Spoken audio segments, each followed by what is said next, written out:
Hello दोस्तों, मैं हूं आपका अपना द बुक गाय और आज मैं आपके लिए लेकर आया हूं the 6 pillars of self esteem by Nathaniel Brandon.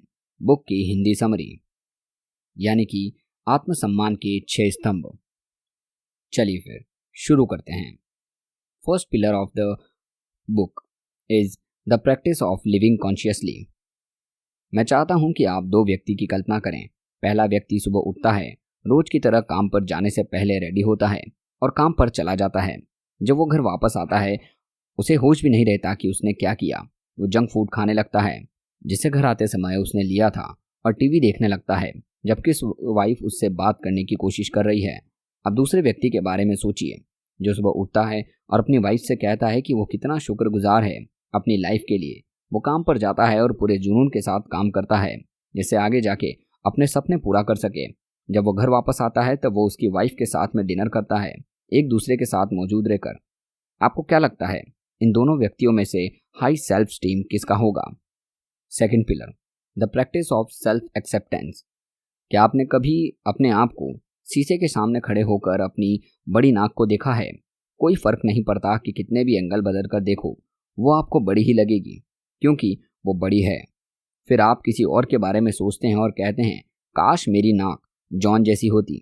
शायद आप अपनी प्रॉब्लम के छोटे दृष्टिकोण को देख रहे हैं, आप स्वयं को यूनिक समझ रहे हैं। यदि हम अपना दृष्टिकोण बढ़ाएंगे तो पाएंगे कि आपकी जो प्रॉब्लम है वो हजारों की प्रॉब्लम है। ये उनके लिए कोई बड़ी बात नहीं है, यही उनको यूनिक बनाती है। स्वयं के अंगों के बारे में सोचना बंद करो।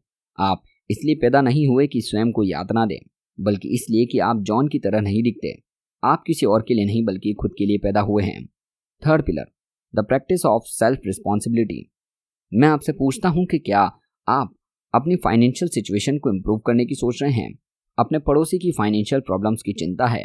आप अपनी प्रॉब्लम सॉल्व करने की कोशिश कर रहे हैं या गरीब पड़ोसी के बच्चों को लिए कपड़े लेने की सोच रहे हैं? मान लीजिए आपने अपनी प्रॉब्लम सॉल्व करने की जगह पड़ोसी की हेल्प की, लेकिन पड़ोसी आपकी हेल्प नहीं करेगा जब आपको ज़रूरत होगी। मैं नहीं कहता कि वो मतलबी है, ये एक ह्यूमन नेचर है। जैसे लंच के समय अपने पालतू कुत्ते को खाना देने की जगह हम पहले खाना खाने की सोचेंगे, फिर कुत्ते को देंगे। किसी को फर्क नहीं पड़ता कि आपने इस महीने घर का गुजारा और घर का किराया कैसे दिया, या अगले महीने किराया न होने पर रोड पर गुजार दें। ऐसा क्यों? क्योंकि लोग मुश्किल से अपनी प्रॉब्लम हैंडल कर पाते हैं। इसलिए अपनी रिस्पॉन्सिबिलिटी लो और इसे किसी और के लिए मत छोड़ो। हर व्यक्ति स्वयं की हेल्प करने की सोचता है। Fourth pillar, the practice of self assertiveness. मुझे याद है जब मैं छोटा बच्चा था, स्कूल में जब भी टीचर कोई क्वेश्चन पूछती थी तो मैं ये सोच के हाथ नहीं उठाता था कि मैंने कहीं कुछ गलत कह दिया तो मेरे फ्रेंड मुझे बेवकूफ़ समझेंगे, फिर दूसरे स्टूडेंट को पता चलेगा और पूरे स्कूल में मेरी छवि खराब हो जाएगी। तो मैं हमेशा सोचता रहता था कि क्या बोलना चाहिए और क्या नहीं।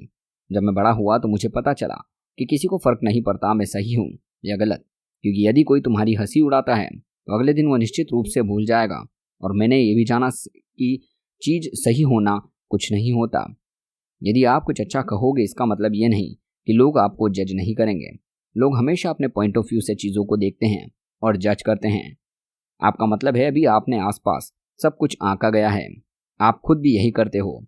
आप अभी केवल वीडियो ही नहीं देख रहे बल्कि आपका दिमाग चीज़ों की व्याख्या कर रहा है जो आप सुन रहे हो और किसी को वीडियो में जज करने की कोशिश कर रहे हो जैसे कोई मतलब निकाला जाए तो आपके लिए उचित हो। अपने थॉट्स और आइडियाज़ को दबाना बंद करें क्योंकि आपको लगता है ये गलत है या आप गलत हो। आप कभी परफेक्ट नहीं हो सकते, न कुछ परफेक्ट कह सकते हैं। ये बात हमेशा दिमाग में रखें। तो बाहर जाएं और कहें कि मैं जानता हूँ मैं परफेक्ट नहीं हूँ, लेकिन मुझे मेरे अस्तित्व का अधिकार है, जैसा कि ऑथर कहते हैं। Fifth pillar, the practice of living purposefully. यदि आप एक बिजनेसमैन से मिले जो अपने बिजनेस के लिए उत्साही हो और आप एक ऐसे आदमी से भी मिले जो अपनी सामान्य नौकरी में वैसा ही उत्साह रखता हो जैसा बिजनेसमैन रखता है, लेकिन बिजनेसमैन में ज़्यादातर हमेशा आत्मसम्मान यानी कि सेल्फ स्टीम होगा। ऐसा क्यों है? क्योंकि बिजनेसमैन एक योद्धा की तरह है। जिस तरह की योद्धा के पास बड़ा उद्देश्य होता है और जीतने के लिए जीता है, ऐसा ही बिजनेसमैन करता है। उसके पास ज़्यादा आत्मसम्मान इसलिए होता है क्योंकि वो एक उद्देश्य के लिए जीता है। Sixth pillar, the practice of personal integrity. मैं चाहता हूं कि आप याद करें कि लास्ट टाइम आपने कब डाइटिंग की थी, उस समय जंक फूड सिगरेट की तरह हो जाता है और आपके दिमाग में एक आवाज़ सुनाई देती है जो कहती है कोई बात नहीं, एक चिप्स का पैकेट है तो कोई नहीं देख रहा, खा लो खा लो। जब आप खा लेते हैं तो अंदर से एक आवाज़ आती है तुमने फिर से कर दिया, और आप खुद के बारे में बुरा फील करने लगते हैं। इस पिलर को दिमाग की उस धारणा से संबंध रखता है जिसे कहते हैं कॉन्ग्रुएंस, और कॉन्ग्रुएंस का मतलब होता है आपके शब्दों, विचारों और कार्रवाई में समानता।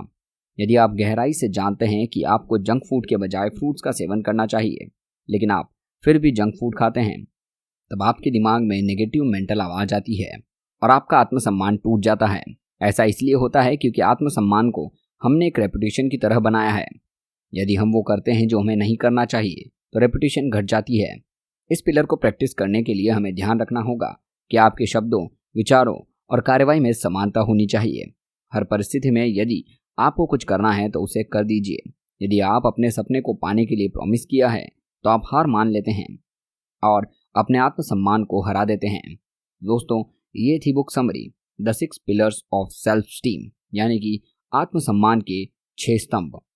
दोस्तों, आपको ये समरी कैसी लगी कमेंट सेक्शन में ज़रूर बताइए, और अगर आपको ये वीडियो अच्छी लगी हो तो इस वीडियो को लाइक और चैनल को सब्सक्राइब करना ना भूलें। और साथ ही दोस्तों, आप हमें सपोर्ट करना चाहते हैं तो इस वीडियो के नीचे सुपर थैंक का बटन आ रहा है, वहाँ से जैसा भी आपको ठीक लगे, जितना भी आपको ठीक लगे, आप हमें सपोर्ट कर सकते हैं। मिलते हैं अगली वीडियो में अगली समरी के साथ। धन्यवाद।